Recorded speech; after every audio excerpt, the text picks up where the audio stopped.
Well, the hayfield is planted, but there is one problem. That is, it's not raining. The weather forecast was calling for rain today, so I was scrambling all week trying to get this into the ground. And wouldn't you know, after all that trouble, they took the rain out of the forecast, and now it's gonna be dry for a few more days. Because I was in such a rush getting this done, I in fact did a lot of the work at night, which wouldn't have been good for filming anyway, but I really didn't get a lot of this filmed. So I'll show what I did get filmed, and we'll talk a little bit about what I've done out here and what's coming in the future.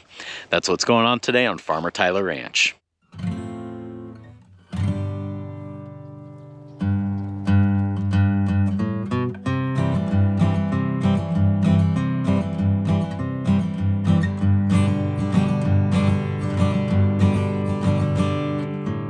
First step to getting this hayfield planted is to put the fertilizer out. So the company that I buy the fertilizer from brings it into this tank or tender, and we can empty it into a spreader and then spread it out into the field.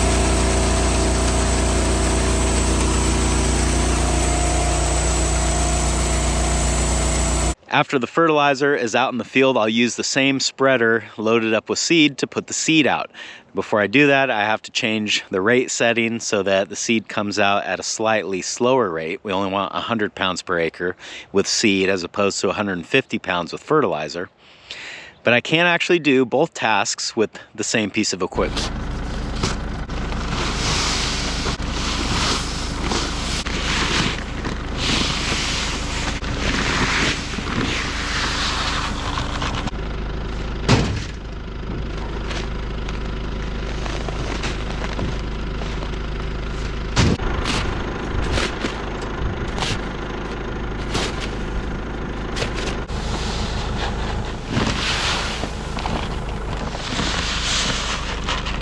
This year I was thrown a bit of a curveball because when I spread fertilizer, everything worked fine.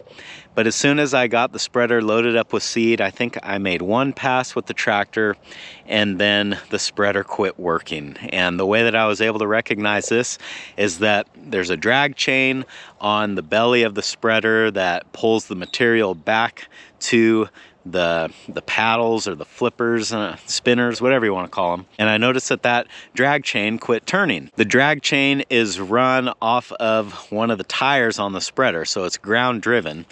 And what I noticed was happening is that the drive chain was just not lining up with the sprockets on the drive axle and the sprockets on the spinners. After wasting a lot of hours trying to figure out what was going on, getting the chain back on, having it jump off again, time after time after time. Of course, this all happened on the weekend, and the company that I get this equipment from is not open on the weekend, so I was left to my own devices.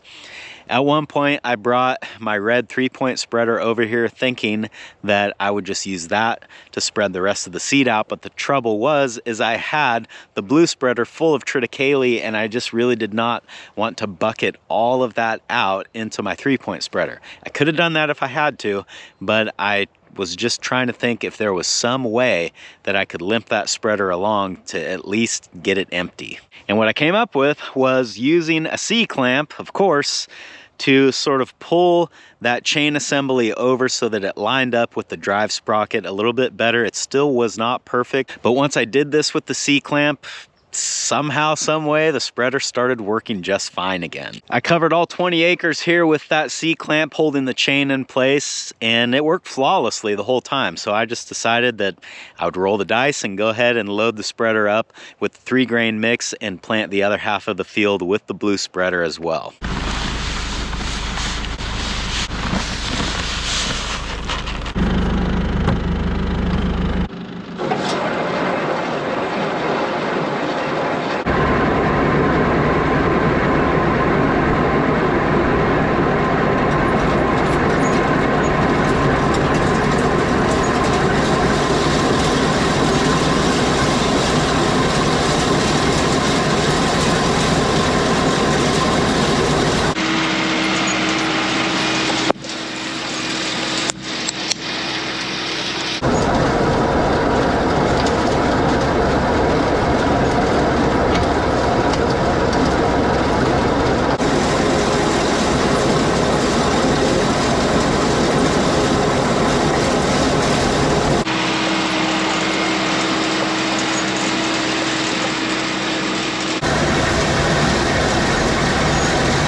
Once all that seed and fertilizer is spread out here on the ground, and hopefully an even and precise application, I'll next come through with the spring tooth harrow, dragging the ring roller behind it. The spring tooth harrow and the ring roller work by first the spring tooth fluffing the ground up and covering the seed, and then the ring roller rolling on top of that and just sort of firming things up and breaking down any clods that might be remaining out here.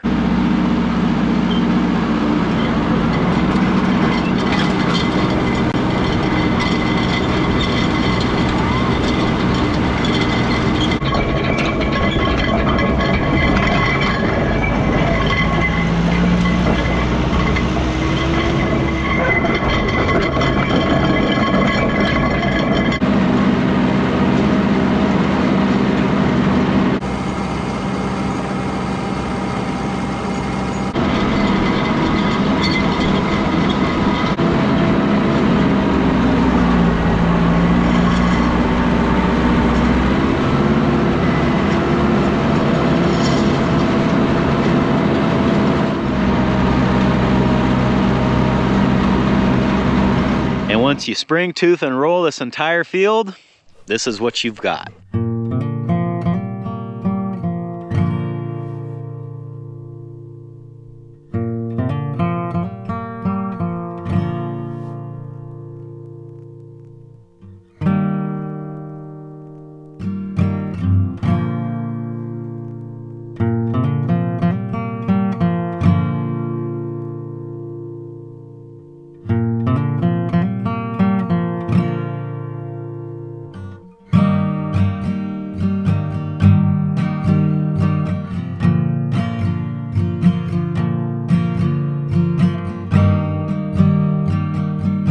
Looks like corduroy, doesn't it?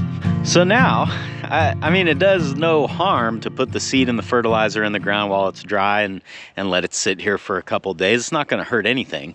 But usually I like to plant right in front of a storm so that when I get done planting, it rains and the germination process can begin and the hay can start to grow and we'll be well on our way. But this year we're gonna have to wait a few days. It looks like in another 2 or 3 days there's a better chance of rain, even better than what they were calling for before.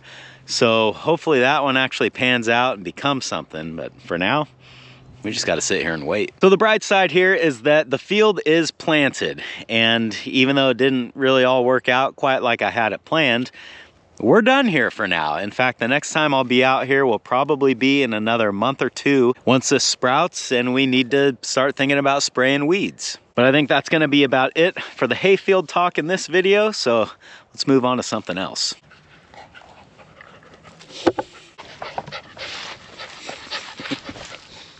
A lot of people have been asking about Belly and where she's at, and I know she hasn't been in really hardly any videos since the one where I brought her home.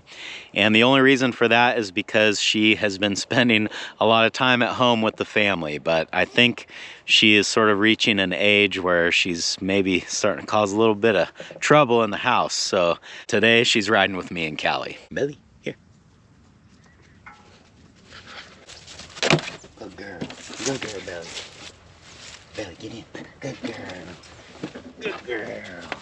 Belly's definitely not big enough to jump into the truck, but I still make her at least get her paws up there to just kind of get the idea when I say get in that, you know, it's time to get in the truck. And right now she's doing her half. Hopefully, eventually when she's big enough to do it, that she'll just start jumping in like Callie does. Now that's your side, and that's your side? Is that how it works?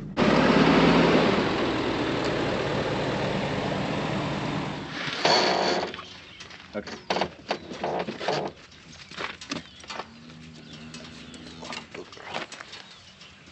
Obviously, we've got to get the cows fed, and I think the bulls are ready for another bale as well.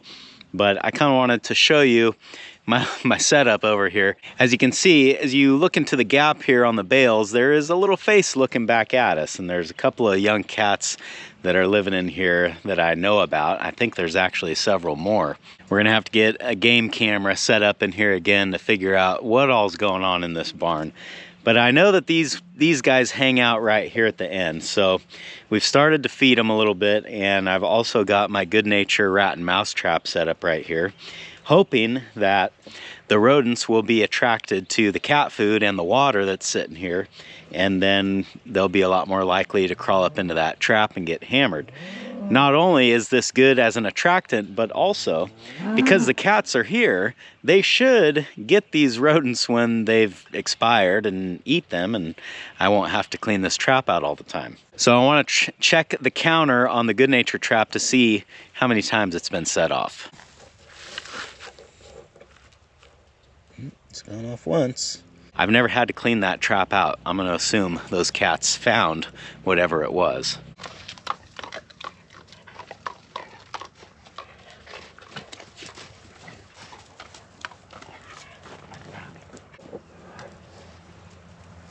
Well, I guess we better get these girls fed.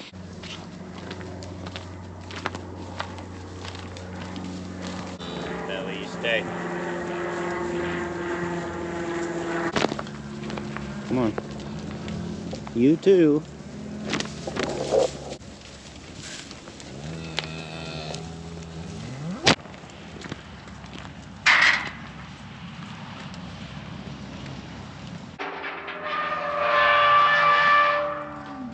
Still feeding the cows in the big corral here. I'm hoping in a few more days I'll feel comfortable letting them out into the middle field so that they can have both pastures. But at the moment, I still every so often, now is a good example, will catch calves up here kind of looking at the mothers longingly, like they want to be in there with them. So as long as they're doing that, I don't think a barbed wire fence is going to hold them out. I could put up a hot wire, and I might end up doing that if things don't progress a little bit faster, but for now, still waiting. Let's see how this old girl's holding up on oil. Probably tough to see on the GoPro, but we're right on the line where if you go past it, it says danger. So that doesn't sound good. We better put some oil in it.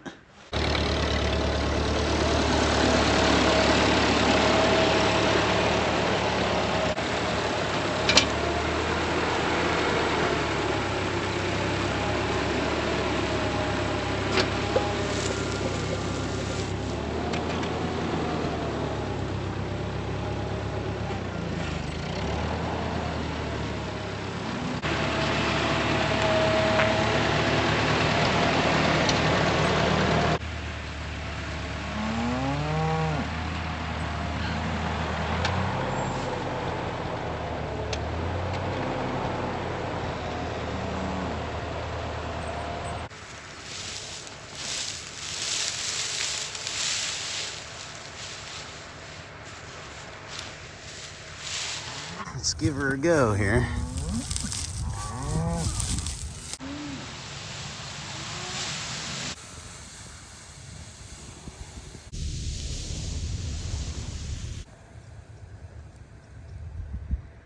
How do you like that? That's just about perfect.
The little bit of time I've got left here, I want to start taking the hot wires down here in the backfield, because the calves have been utilizing this and grazing out here quite a bit actually, and the hot wires are just kind of in their way.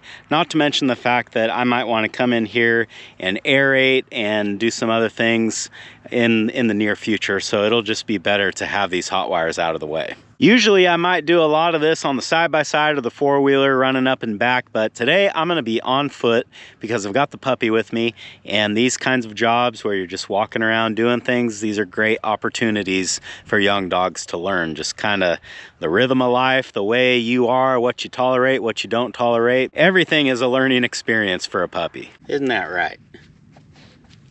So the plan is to just kind of take these down the opposite way that I put them up. I'll walk up here, unclipping the wire as I go, and then as I walk back, I'll be popping the posts out, carrying them back to the side-by-side. At that point, I can just wind the wire up and throw it in the back and move on to the next one.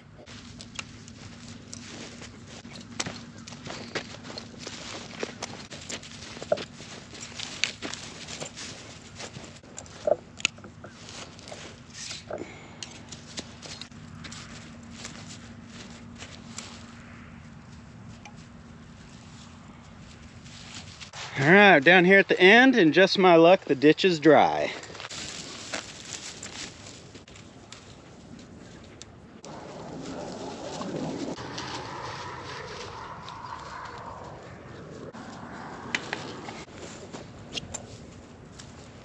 I've got these heavy-duty insulated line posts going across the ditch here, and if they are loose, I'm gonna pull them out and store them for winter, but these things stick in the ground really well, so I'm guessing that they won't be. The only reason I'm pulling the loose ones out is because if I don't do it, then the calves will probably knock them over, and you know, if they knock them over in the mud here and stomp them down, I'll lose it and I'll never see it again. So the ones that easily come out are going with me. Oh yeah. Okay. Come on, Billy. Whoops. Come on.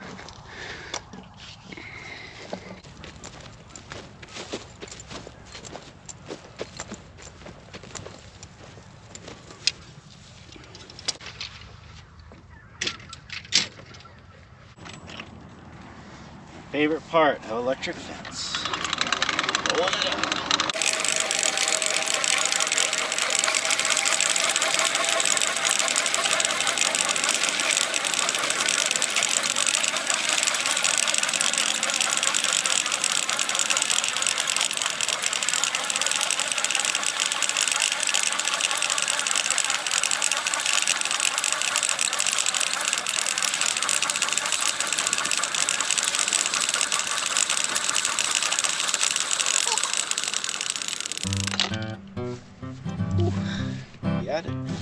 Geared reels are expensive, I'll be the first one to admit it, but they definitely are faster when you're winding wire up. You coming up to say hi?